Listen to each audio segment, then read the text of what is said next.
So let me introduce both speakers to you. Garry Kasparov achieved international fame in 1985 when he became the world's youngest chess champion at 22. He held this position until he retired in 2005. The chess master is also known for his Putin-critical position and as being the founder and chairman of the pro-democracy organization United Civil Front. Kasparov has been a figurehead in the opposition of Putin's government. Please give him a warm welcome. Welcome, Garry.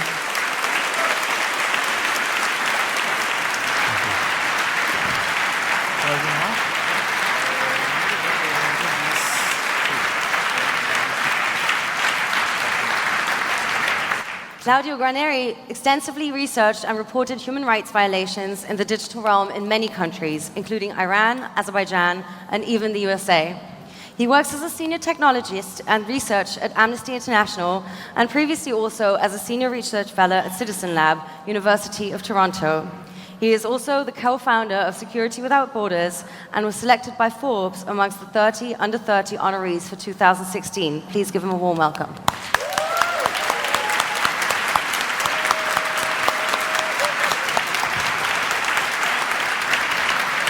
So, Garry, you're going to go first for your impulse talk. We're very excited. If you want, you can also use the pot. Yep. Okay.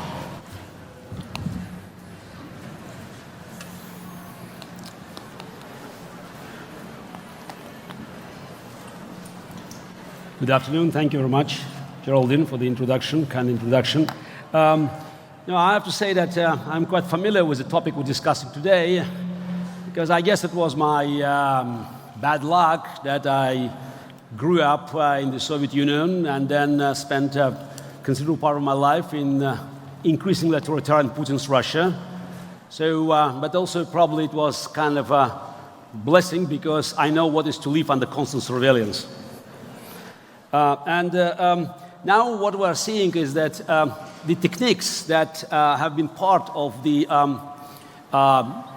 Soviet system and the Putin's Russia or other non-democratic countries, these techniques now are being spread around the world, and we'll talk about attempts and sometimes very successful attempts of Putin's regime or other non-democratic regimes to push their agenda in the free world by using the very technology that's invented in the free world. And before we move there, I want to make sure that we clearly understand all the consequences of governments having access to these modern, very, very powerful, very intrusive technologies. It goes without saying that the power that is uncontrolled, without checks and balances, always tries to expand. And it's more about institutions that can protect us than individuals. And those who think that it's fine for, say, Obama, Hollande, or Merkel to have this access to massive surveillance programs, thinking that it will not be okay for, say, Trump, Le Pen, and Petri, they are part of the problem. Because they try to separate between individuals, not recognizing that there is the fundamental problem flawed problem with the government. And having said that, I still want to make very clear that it's not just about the collection of data, but it's also what can be done with this data. And sometimes we are making general assumptions. We know that media is biased. So some media support left-wing candidates, some media support right-wing candidates, but bias is not censorship. And the surveillance, when you have a court oversight, it's not persecution. And the corporate data collection, it's not yet Stasi. And just a few slides I wanted to share with you. One is it's a press freedom map. So as you can see, green is free, yellow is not free, and red is bad. As you can see, green is not doing well.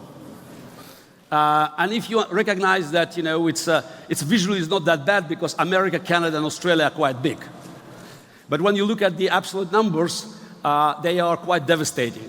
There's a certain year's decline in the index of freedom of speech, and today, as we speak, less than 13% of world population live in the countries that have freedom of speech. So, why it's vital? Because we all know that the freedom of speech is absolutely crucial in checking the government and offering us protection. That's not surprisingly that press is called sort of the fourth branch of power. And what is most amazing now?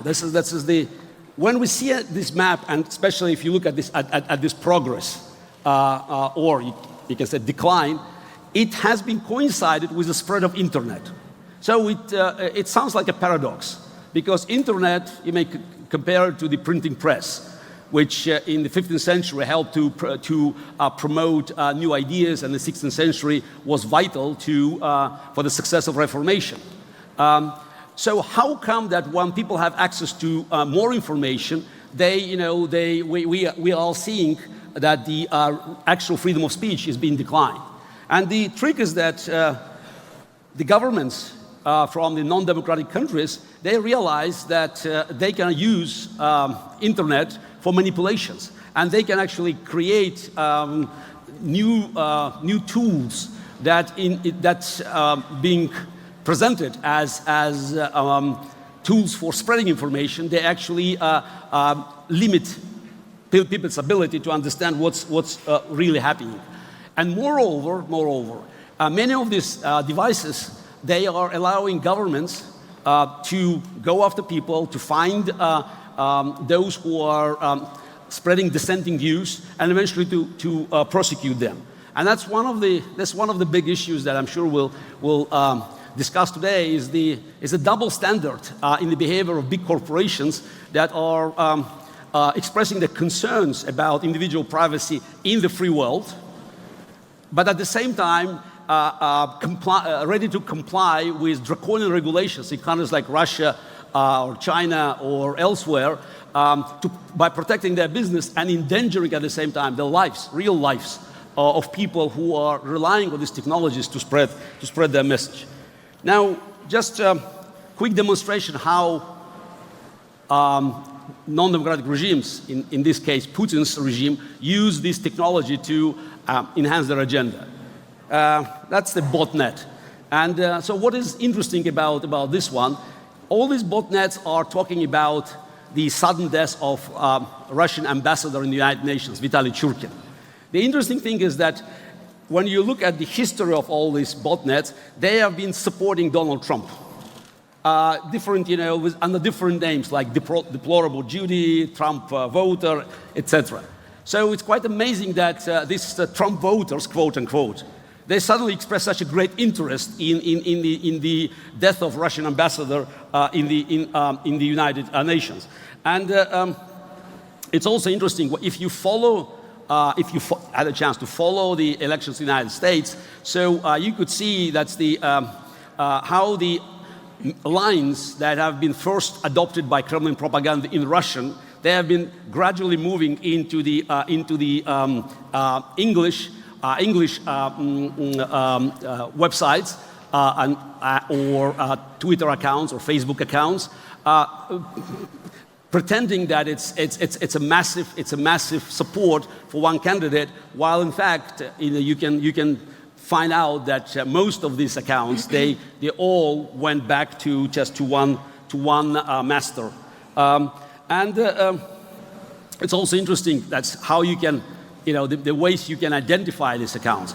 Of course, if you follow this bunch of accounts, and you could see that an American who voted for Trump supports Brexit, okay, supports Le Pen, okay, but suddenly the same account supports Bashar al-Assad or Putin's invasion in Ukraine. Then you ask questions, how come? If this is an American patriot, I want to see him or her.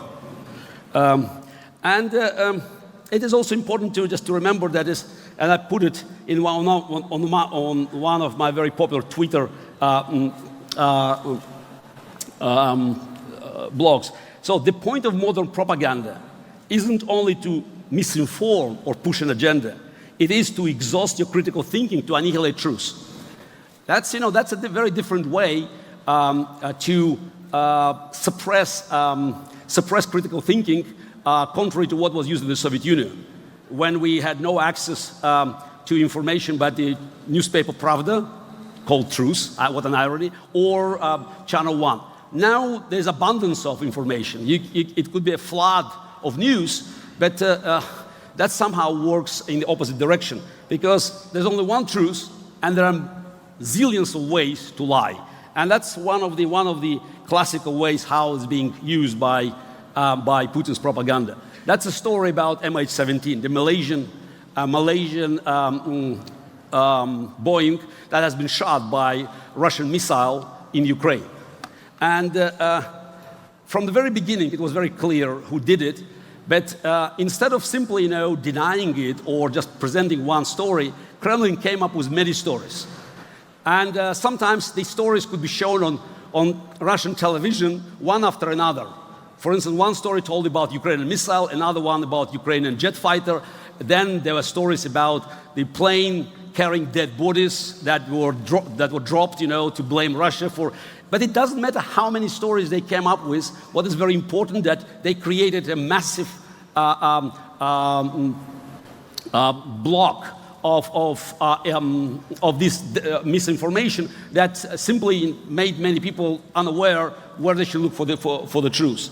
So, and I think it's time for us to realize that it's something that we have to deal with. This is not something that will go away, because success it's the best example to be imitated. And since Putin and alike saw quite successful implementation of their theories, and then eventually practical actions, first in Russia to demolish Russian opposition on the internet, second in neighboring countries, namely attack on Estonia in 2007, and then elsewhere. So that's why everywhere, including this country, you all are subject for this campaign of misinformation.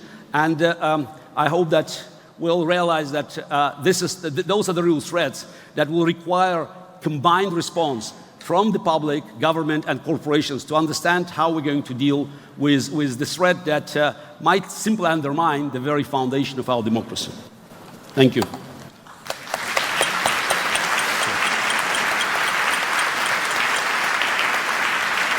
Thank you very much, Garry. Claudio, may I ask you to go next, please?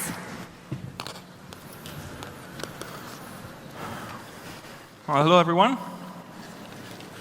So I don't have any slides, but I have a little speech. As we said, the manipulation of the public opinion clearly isn't anything new. That is generally achieved by repeating over and over a specific message in the public or in the media to install a particular narrative that serves someone or someone else's interests. This commonly manifests with catchphrases which, just like in commercial advertisement, is repeated endlessly until it becomes permanent. We've seen it, for example, with the blood in his hands rhetoric that was used against Snowden. We're seeing it recently in the UK with the coalition of chaos, which is being used from the conservatives against the opposition. And we've seen it countless of times with Trump during the 2016 election, with their all locker hub and so on. So the public is fundamentally a consumer of political advertisement. And social media has become, to some degree, an extension of this, in the sense that today's internet economic incentives foster an environment of clickbaiting and instant gratification, which, while it was kind of originally leveraged for online advertisement and money making, it has clearly turned out to be also perfect for catchphrase politics, and particularly in a moment like this of a resurgence of populism. And with social media becoming increasingly a primary platform for the consumption of information, it also clearly become a field where propaganda and misinformation is played, as Garry just explained. But the internet isn't a space in vacuum. It's quite simply a reflection of society with all the goods and bads that come with it.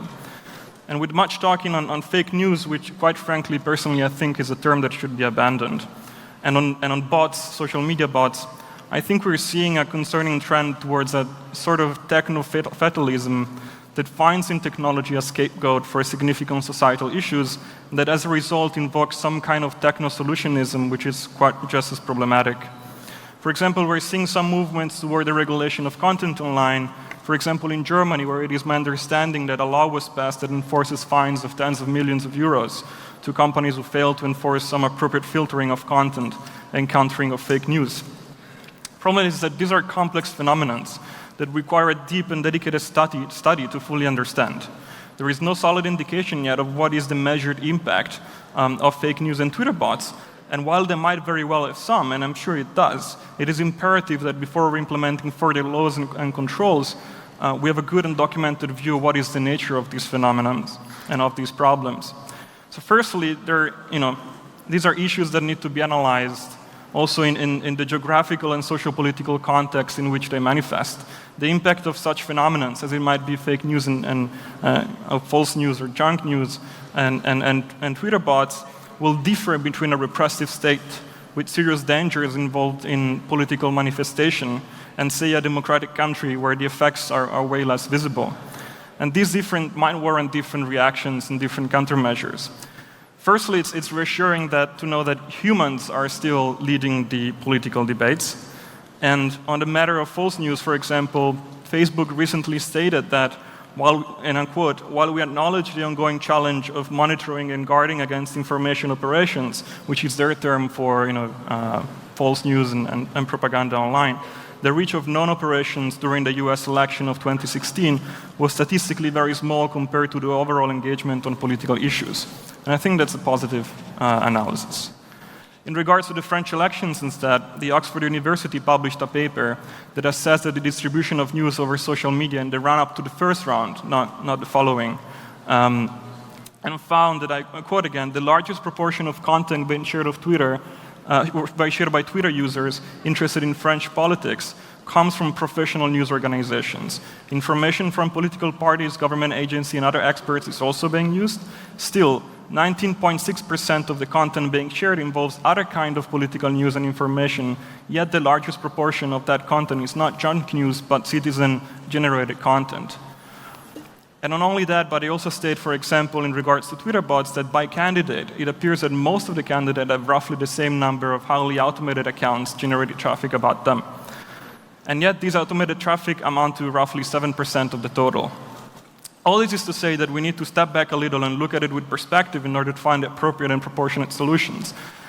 A response driven by anxiety and panic is unlikely to be a constructive one, and we don't want to end up in a place where companies, instead of courts or the public opinion, are entitled to decide what is rightful content and what isn't. And by transition, we don't want to create regimes of over-censorship, because it is not by filtering that we solve the bigotry and populism that manifest these issues. Additionally, we might not realize that while implementing certain restrictions or control over some technology that might seem threatening to us, we might cause an unintended impact on the lives of others in other parts of the world. For example, a crackdown on the right to anonymity online and enforcing service providers to police that, which is something that is being discussed as a way to counteract Twitter bots, will necessarily mean, for example, that some human rights activists in another country will not be able to do their work safely online just because they're not able to use pseudonyms anymore. That said, it is important that the public is well informed and that it is not deceived. And when we get to the point where social media will in fact be the primary source of news, and by my reading, we're not quite there yet, thankfully, the real answer to these issues will have to be education and media literacy. Technology can't be trusted. Technology needs to be understood. And we need to make sure that especially generations to come will be prepared to enter in their political life with the right understanding of how technology works and how social media and media in general work and how they can be influenced, and to make sure that they're taught the value and equipped with ways to actively seek diverse and accurate information. And that is not just a response to the issue of false news, but it really is just a simple requirement for nurturing open minds. There are, however, some considerations that need to be made to ensure that the technology and the internet can contribute positively rather than negatively to the betterment of society.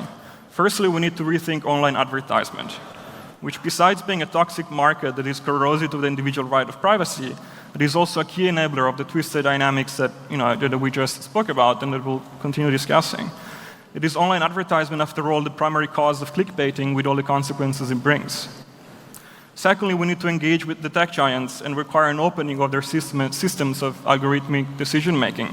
We just cannot rely on systems that select, prioritize, and provide information that operate in ways that are clogged by trade secrets. And even if those algorithmic decisions might not be an immediate issue right now, they very likely will be in the future. And as we know, rolling back technology which have been in place for years is extremely hard, and we'd rather should make sure that we build them with all the ethical and the social considerations in mind from the very beginning.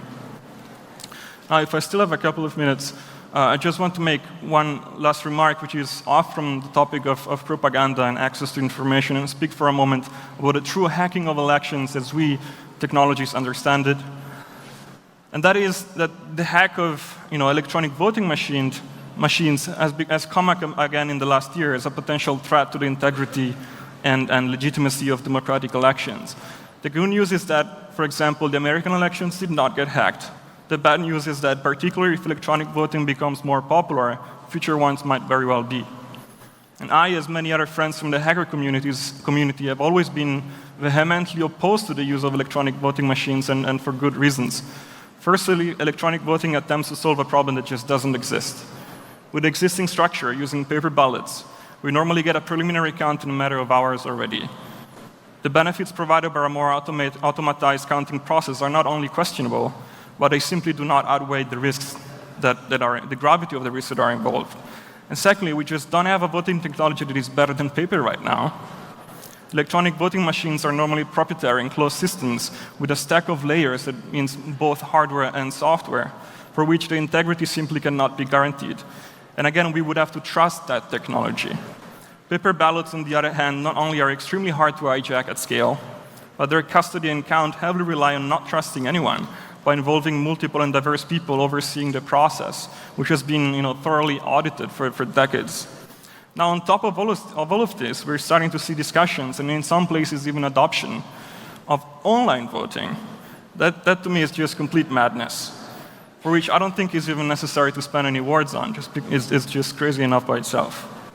So Germany has banned electronic voting in 2009, as I understand, and that is great. Keep it that way. This is, however, a problem that is real in many other places, and that it's a possibility that could creep back on us in the future at any time. And while it might have been presented as a concrete risk yet, it is exactly in moments like this, with populism and extremism on the rise, that we might see bigger incentives in attempting to really subvert democracy, and for that, we shall be prepared. Thank you.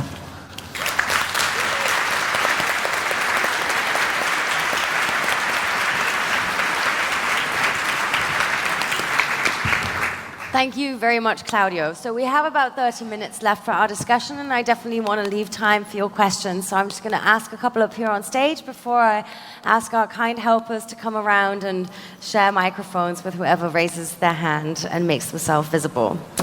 I'd like to start in a bit of a different place before we jump right into the topic of Russia's influence on Western democracies and the influence of trolls and other technical procedures on that. I'd like to begin in a different place by asking you, Garry, I'm sure you're familiar with the idea of linguistic relativity. It's the concept that the language you speak or the realm that you have your experience from also affects the speaker's view of the world.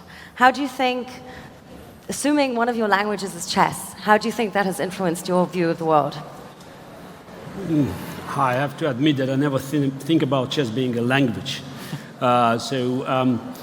Though I'm listening to your formulation of your question, I think, yes, it was a way of self-expression. So by doing something like chess, where the end result justifies the whole game and your preparation, so it's all about winning or losing, so it definitely shapes your character.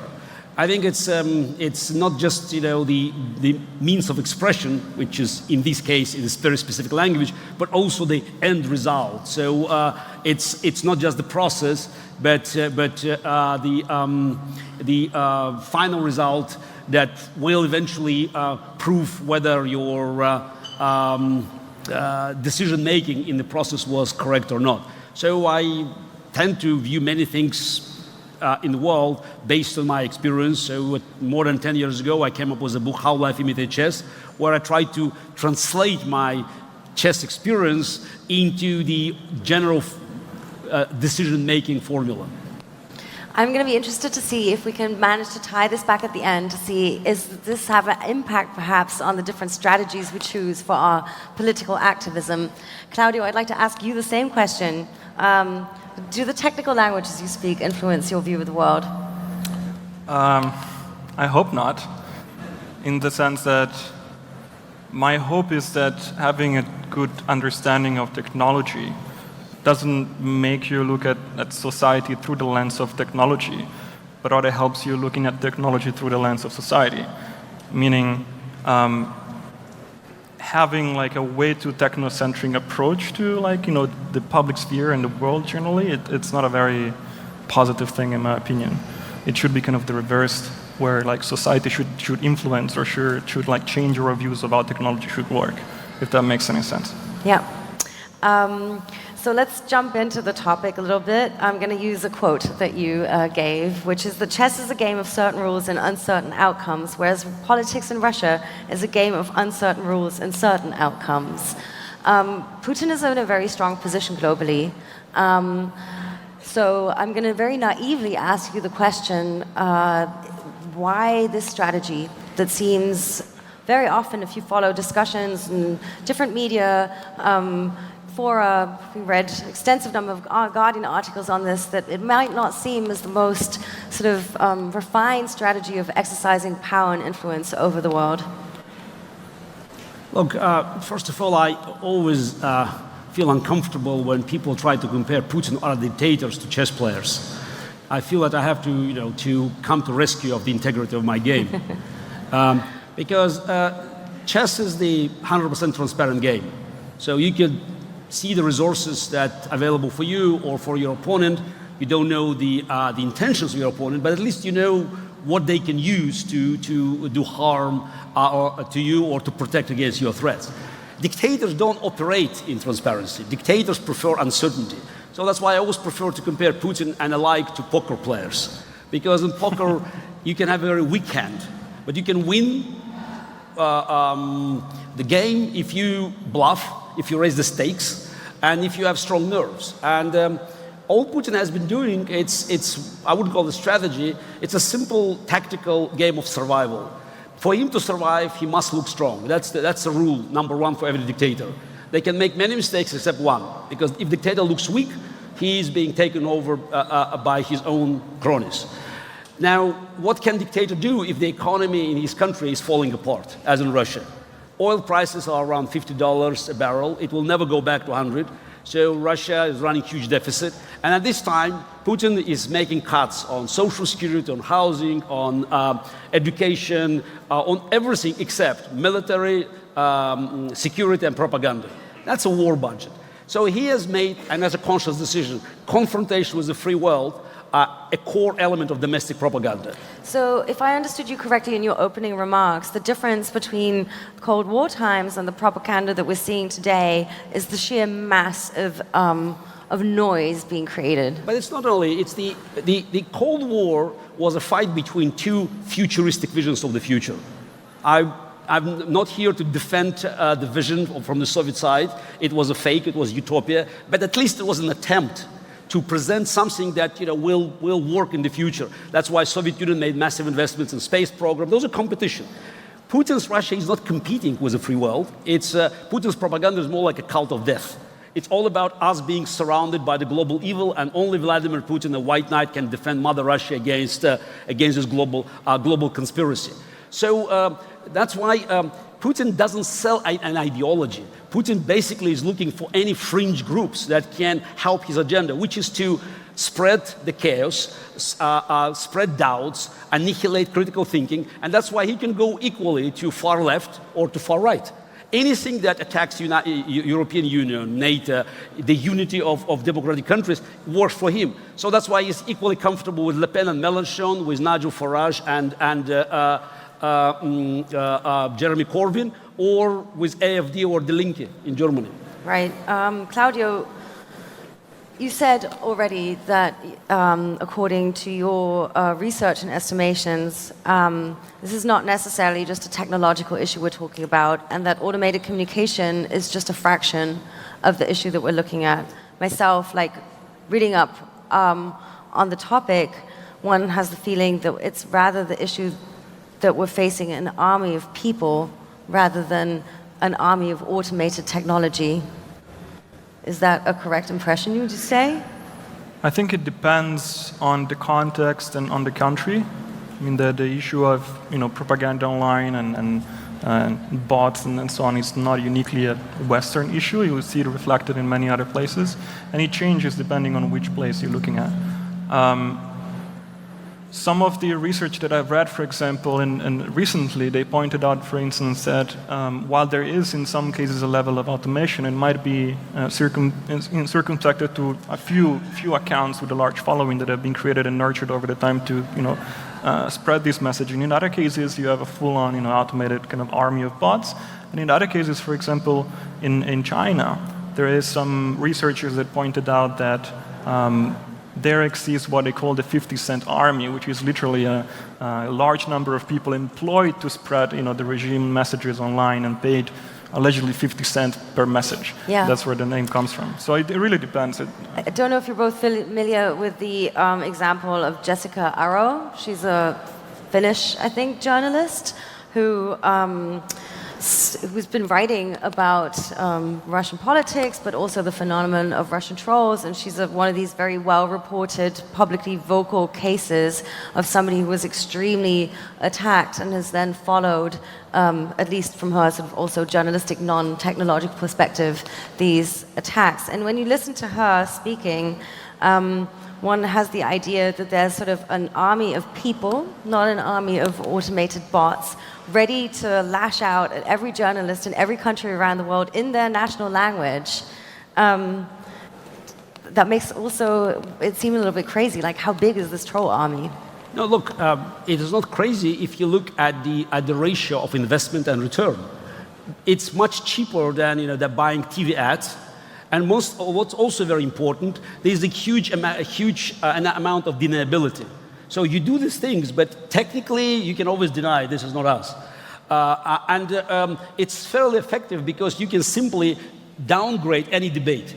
And okay, maybe it can serve for us as a measure whether the issue we raise is important, because I know that when I put something there, so the moment I see army of trolls attacking me, and by the way, I have a good measure because I have my social both in Russian and English, and if I see similar attacks with the same lines, I understand where it comes from.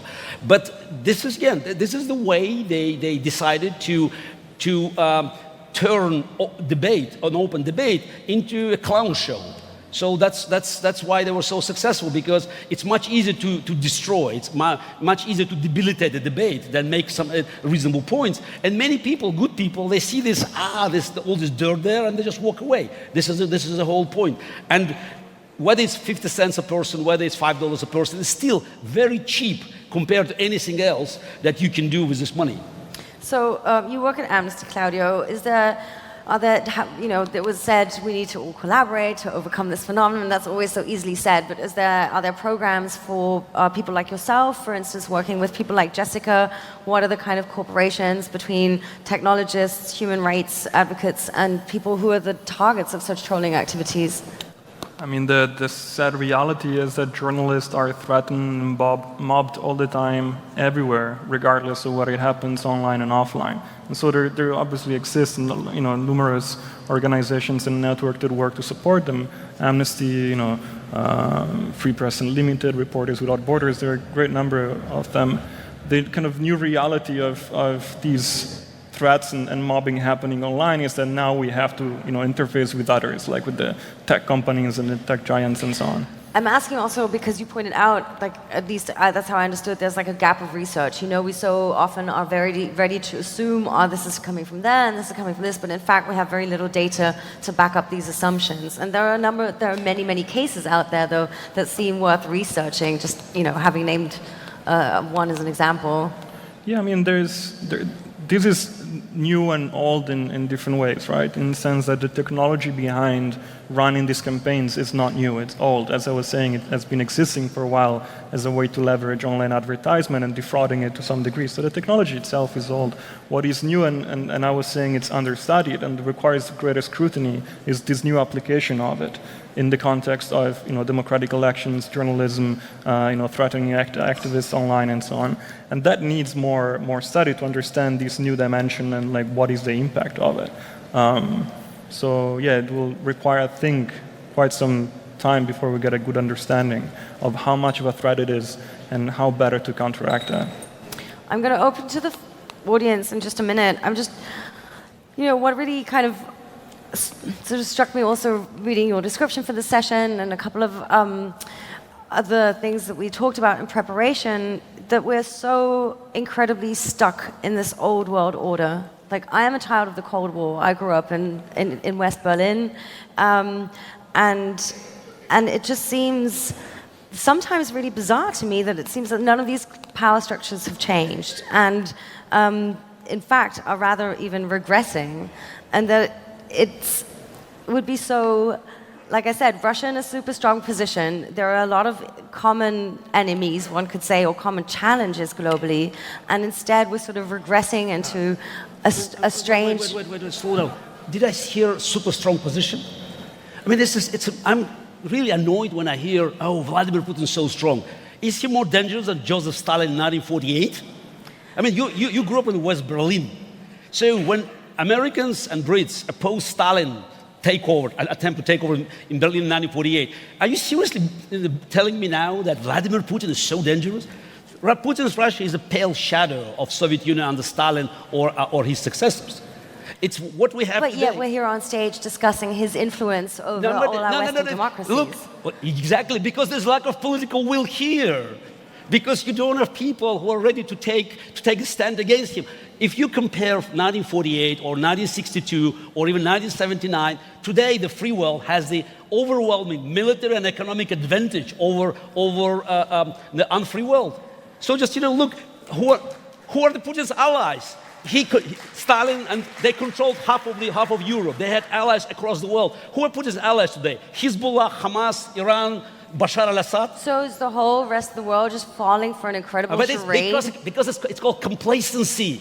Don't try to cover your indecisiveness, complacency. Very often cover this by so-called strengths of Vladimir Putin.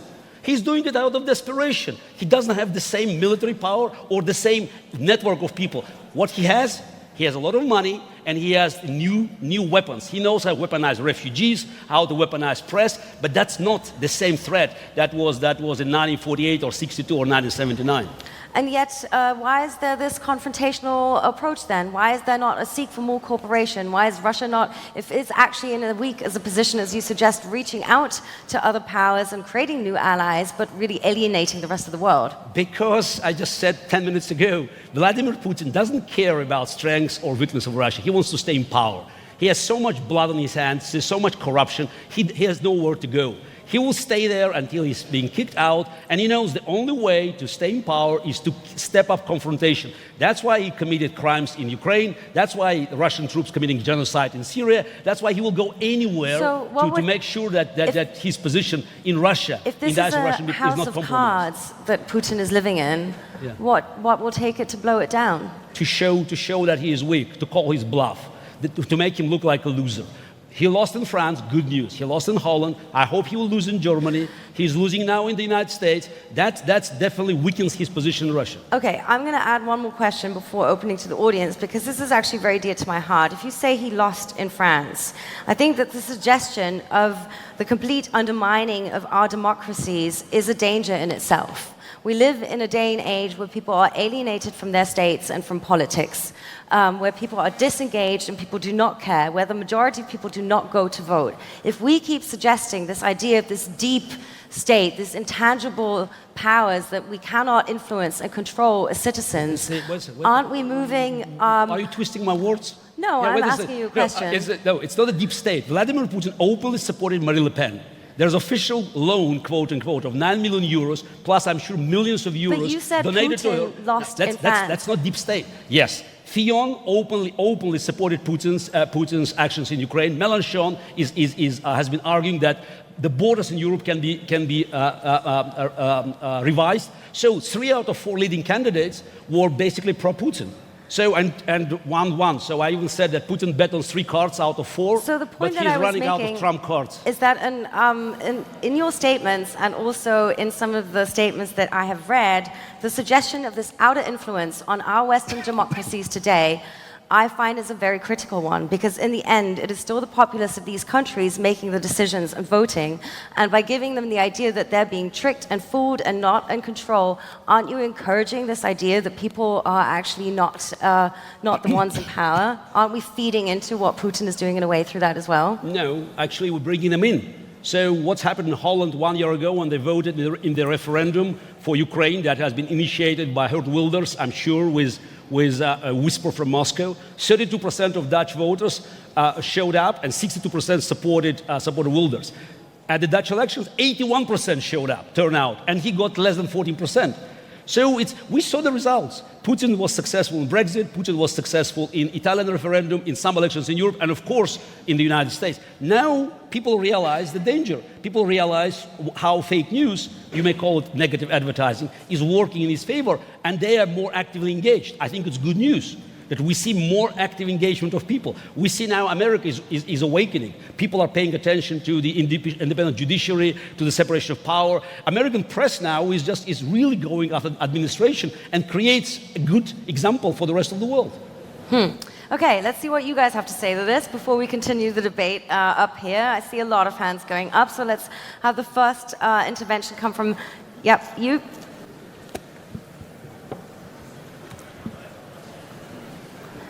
Can we have at least 1 or 2 more people going around with microphones in the audience, because it's such a big room, please? Please go ahead. Which number? B1. Can we have the microphone B1 switched on, please?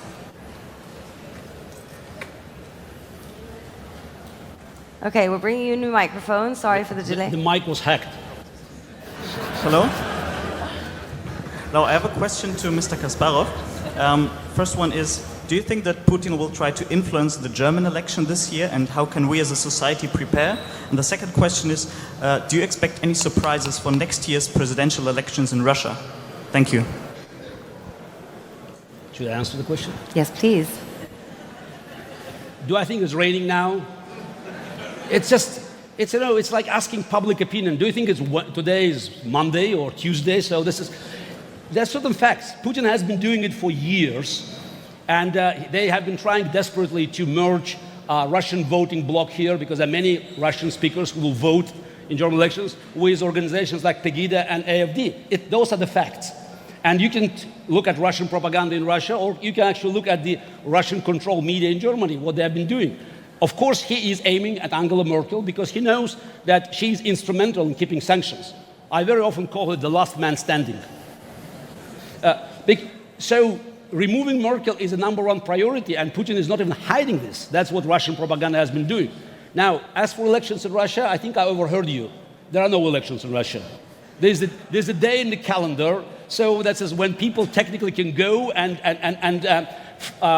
prove what Kremlin already knows. Because, of course, results of the elections will be announced. Kremlin already said that they're heading for so-called 74 million. 70% turnout, 70% support for Putin. Lady over there, please. Thank you. Garry Kasparov, dobry wieczór. My name I'll is answer in Anya. English, yes, of course. My question is, we have seen young Russians coming out after Navalny was publishing, the site about corruption cases around Mr. Medvedev. Is there a digital educated generation of young Russians willing to hack Russian state sites as a form of opposition? Thank you very much for this question, because that's also adds to my argument about so-called strengths of Putin regime. What we saw on March 26, just a few weeks ago, massive demonstrations. And when I say massive, it's really massive, because some people here could say, oh, we saw 30,000 people in Moscow. 30,000 people in Moscow, it's more than 5 million here, because they go to the streets knowing that they can be arrested, beaten, and just something terrible can happen to them. This is not a demonstration where police protects you, it's where police goes against you. And the fact is that most of these people, about 100,000 across Russia, were young people, tells you that we have a new generation, probably millennials, that are not affected by Kremlin propaganda, by not channel 1, channel 2, channel 3, but they are following Alexei Navalny and other leaders on the internet, and it gives us hope that they realize that Putin's system offers no future. And that means that regime is inherently weak. That's what we knew already. And they're running out of funds, running out of money, because Putin has to make sure that his oligarchs' cronies are happy, so that's why he always takes money from the treasury and distributes among them. So for me, it's all the matter of Putin's still looking strong. The moment he will look like a loser, I'm sure many things will happen in Russia, because no matter how strong a dictator looks like today, it's all of a sudden. I always say there are bad news and good news. Bad news, I don't know when and how Putin leaves the office. The good news, he also doesn't know. Over there, please. Hello. Thank you for your presentation, everyone. I had a question about diversity and inclusiveness. I guess on the two panelists, Claudio and Geraldine, I would be interested to hear more about how we can create inclusive communities to be able to push back stronger against some of the top-level state, whether APTs or other actors. Mr. Kasparov, I read that you'd been quoted saying women by their nature are not exceptional chess players, and I wondered if this actually trickled down into your view of geopolitics and geostrategic relations, and if you thought that actually part of the solution is not just to push back against strong men and authoritarian states, but also to be able to have more women and a more diverse inclusiveness into the general democratic system, and to be able to maybe start fielding female candidates instead of male candidates. I can't understand anything. Did you understand the question? Okay, I think we're moving toward a more positive outlook. I'm just going to try to repeat what you said, Matt, and you can jump up if I'm doing anything wrong, okay? So the question to us on this side of the panel was, how do we create more inclusive and diverse communities? How do we work together to strengthen democratic powers to step up against what we're speaking here on stage? And I think the question directed to you is, shall we focus all of your energy toward this one target, or should we not try to see how we need to have other strategies, which is to build up new leaders, especially female leaders, to take the place of the ones we're criticizing today? Yeah, you're nodding. Good. You first, please. Wait, the question was again, how do we create communities? Inclusive, diverse, a step toward building up a power that can step up towards what we're seeing today. That's how I understood it. That's $1 million question, man. I mean, I don't think I have a really good answer to that, in the sense that creating, effective, inclusive, and diverse communities is already a problem in and of itself, let alone then make it so good enough to, stand against powers and defend democracy. Generally, then, I would abstract it a little and say, what I think is important is that there is, firstly, a effort in abandoning some kind of apathy towards these issues, and starts dedicating, communities as exist already all around the world, in analyzing these problems that we're talking about, besides just amplifying them without reason.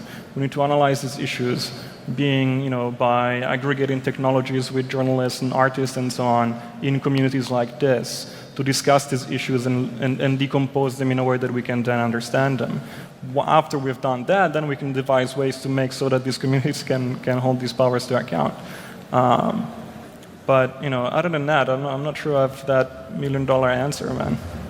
I think I would just like to add that I think we need to stop perpetuating the idea that we are all powerless victims in the societies that we live in, and give people the feeling that they can regain agency to influence the worlds they live in, rather than build up frustration and fear and lash out at others.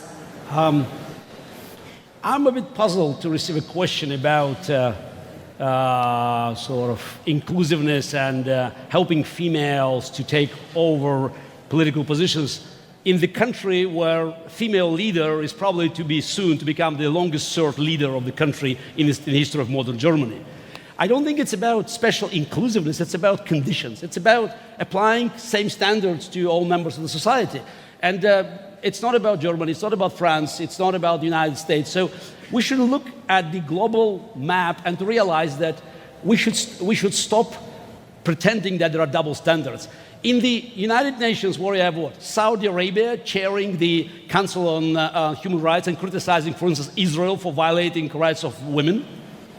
You know, I think there's so many things that are just, that making many of the good world institutions simply a laughing stock. So we just have to understand that whether we like the country or dislike whether it's our ally or not, we have to look for universal rules that we'll stick to. I applauded Chancellor Merkel not to cover her head when she visited Saudi Arabia. Bingo. That's the way you have to act. Because we have different rules. And we don't, but the problem is that we start making, when you use the word inclusiveness for the wrong purpose. They have a different rules. Fine. But we want to spread rules that are helping all people to get in.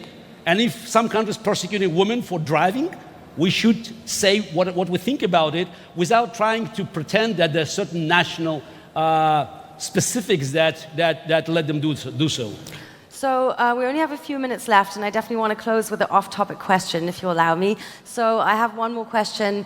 Seeing that it was already mentioned we have elections in Germany here, and seeing that we've talked a little bit about calling Putin's bluff, what's your call to action to this audience? Your call to action to Republica? Look, I think in this country we are now seeing the results of Putin's years of work, and if we're talking about fake news and botnets and influence of this negative advertising on the population here in Germany. And I think it's very important that the ability of people in this audience to influence public opinion and also to call these bluffs and to reveal the botnet operations will be vital to make sure that election will be German elections without massive interference of the third party that has a very clear agenda, and a clandestine agenda and a negative agenda, which is not just German agenda. It's an agenda to destroy European Union and to undermine the democratic process, to pretend that democracy is nothing but a cover-up, and to divert attention of people in Russia or in other non-democratic countries about their own problems, from their own problems. Well, the last half hour has been such a whirlwind of a discussion up here on stage. I'm not sure if you feel the same, but somewhere between diverging political belief systems and wild speculations, it's been a very exciting ride. I would like to close with a completely different question, which is that next year, we always have a theme of cooperation with the Year of Science. And this year it's the topic of submarine, and we have a lot of very exciting installations and talks about the ocean and digital technologies. And next year it's going to be the future of work. And you are one of the few human beings who has already made the experience of being, I'd like to say loosely, replaced by a robot in his job, which is a future that all of us really are facing here. So I would like to ask if you have any advice for all of us who have yet to experience this. Look, to set up the record straight, I won the first match and I lost the second one. And then IBM has retired the machine. So that's why it's the... Now, but speaking seriously, so I just released my new book, Deep Thinking, where after 20 years, I cover the story. It's available in English. Unfortunately, it's not yet in German. So, in fact, I'm pretty optimistic about our future, because I always say, machines will not make us obsolete. Our complacency might. So it's about us. We still have plenty of things that only we can do. And when people say, oh, this is AI, it threatens our jobs. Look, machines replacing all various forms of labor, it's a history of civilization. Machines replace farm animals, machines replace manual labor. Machines now are going after people with college degree and Twitter accounts. But it's the same process. It's nothing new. So, and I think, by the way, it's excellent news, because every profession must feel the pressure of being challenged. Otherwise, the humanity will cease to making progress. And I think that it will push us to do many great things that we abandoned, like space exploration, ocean explorations, great things that are very risky, but machines will leave us with no choice but to fight our own complacency. A wonderful, positive closing statement. Any closing remarks from your side, Claudio? I just want to say to relax, because the machines have not taken over yet, the bots have not taken over yet. we still are the ones that hold our destinies to some degree, and the functioning of our democracy still depends on us. So do not fuck it up, and at elections make the right choices. And regardless of all of these issues, they need to be analyzed and decomposed, but do not fall into the fear of it, because that's exactly the purpose that they have. Wonderful. Don't be afraid, be bold. Exactly. Beautiful. Thank you both so much. Thank you. Thank you.